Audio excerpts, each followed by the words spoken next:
বন্ধুরা, আজ আমি সয়াবিন নিয়েছি আর ডিম নিয়েছি দুটো। এই সয়াবিন আর ডিম দিয়ে একটি সুস্বাদু রেসিপি বানিয়ে দেখাবো। এই রেসিপিটা খুব ভালো লাগবে। তবে চলো এখন শুরু করি। আমি সয়াবিনগুলো আগে থেকে জল দিয়ে ভিজিয়ে রেখেছিলাম। এখন সয়াবিনগুলো ফুলে গেছে, খুব সুন্দর নরম হয়ে গেছে। এবার আমি ভালো করে ধুয়ে জলটা ঝরিয়ে নেব। এখন সয়াবিনগুলো ভালো করে ধুয়ে জলটা ঝরিয়ে নিচ্ছি।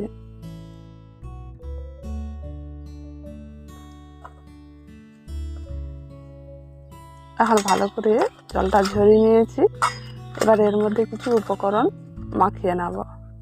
এখন সয়াবিনের মধ্যে দিয়ে দিচ্ছি পরিমাণ মতো লবণ, অল্প করে হলুদ গুঁড়ো, অল্প করে লাল লঙ্কার গুঁড়ো দিয়ে দিচ্ছি, আর লঙ্কা গুঁড়ো অল্প করে দিয়ে দিচ্ছি।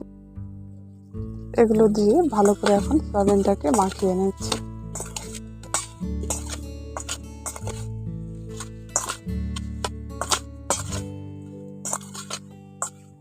এই উপকরণগুলো দিয়ে সয়াবিনটাকে ভালো করে মাখিয়ে নিয়েছি।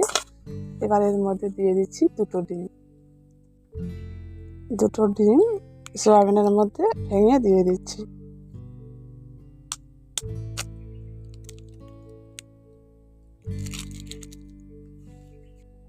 ডিম দুটো দিয়ে ভালো করে আবার সয়াবিনগুলোকে মাখিয়ে নিচ্ছি। এখন দুটো ডিম দিয়ে ভালো করে সয়াবিনগুলোর মধ্যে মাখিয়ে নিয়েছি। এবার আমি আদা রসুনটা বেটে নেব। এখন আমি আদা রসুন নিয়েছি, একসঙ্গে বেটে নেব।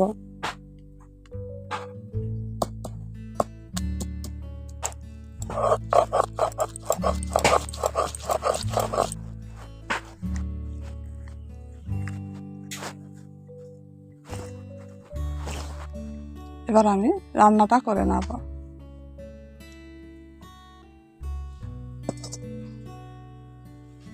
প্রথমে আমি সয়াবিনগুলো ভেজে নেব। এখন কড়াটা গরম হয়ে গেছে, ওর মধ্যে তেলটা দিয়ে দিচ্ছি।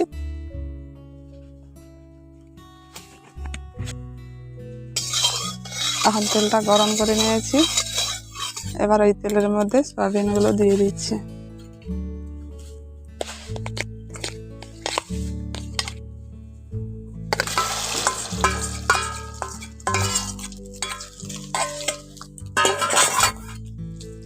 সয়াবিন আর ডিমগুলো দিয়ে ভালো করে নাড়াচাড়া করে একটু ভেজে নিচ্ছি।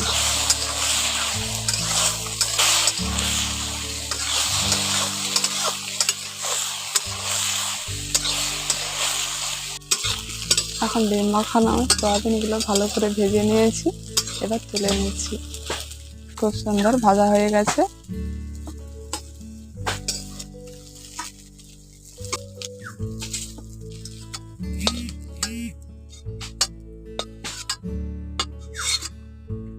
এবার রান্নার জন্য তেলটা দিয়ে দিচ্ছি। তেলের মধ্যে কাঁচা লঙ্কা আর পাকা লঙ্কা হাফ হাফ করে নিয়েছি, এখন ওর মধ্যে দিয়ে দিচ্ছি টমেটো, একটু টমেটো 4 ভাগ করে।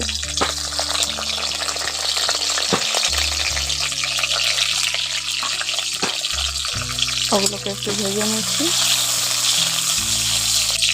এবার এর মধ্যে দিয়ে দিচ্ছি আদা রসুন বাটা। এর মধ্যে দিয়ে দিচ্ছি হাফ চামচ হলুদ গুঁড়ো, দিয়ে দিচ্ছি পরিমাণ মতো লবণ, অল্প করে লাল লঙ্কার গুঁড়ো দিয়ে দিচ্ছি। ওগুলো দিয়ে ভালো করে টমেটো আর কাঁচা লঙ্কাটাকে কষে নিচ্ছি। এখন মশলাটা একটু ভাজা ভাজা হয়ে গেছে। এবার এর মধ্যে দিয়ে দিচ্ছি ভেজে রাখা সয়াবিন আর ডিমগুলো।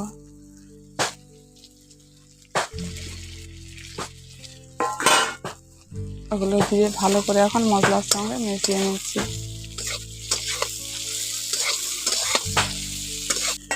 এবার এর মধ্যে দিয়ে দিচ্ছি পেঁয়াজটাকে আমি 4 ভাগ করে কেটে নিয়েছি।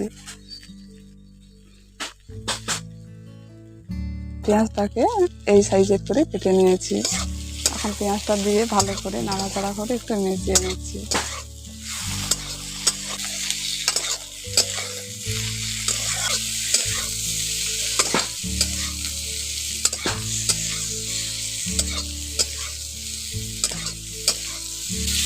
এখন পেঁয়াজটাকে একটু ভেজে নিয়েছি, দেখুন হাফ ভাজা হয়ে গেছে। এবার পরিমাণ মতো জলটা দিয়ে দিচ্ছি, এটা দেব। জলটা দিয়ে ভালো করে নাড়াচাড়া করে মিশিয়ে নিচ্ছি। এখন সয়াবিনগুলো সিদ্ধ হবে, আমি আরও একটুক্ষণ ফুটিয়ে নেব। এখন হালকা আছে বেশ কিছুক্ষণ ধরে ফুটিয়ে নিয়েছি। এখন দেখুন অনেকটা মাখা মাখা হয়ে গেছে। এই রেসিপিটা এখন সম্পূর্ণভাবে আমার তৈরি হয়ে গেছে। এবার আমি নামিয়ে নিচ্ছি।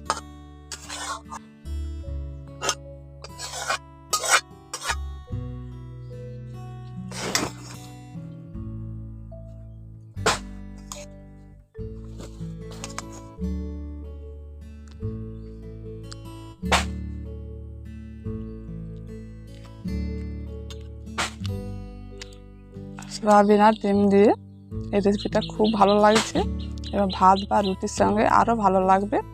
অবশ্যই এইভাবে আপনারা একবার বানাবেন, বানিয়ে খেয়ে দেখবেন। যদি ভালো লেগে থাকে একটি কমেন্ট করে জানাবেন।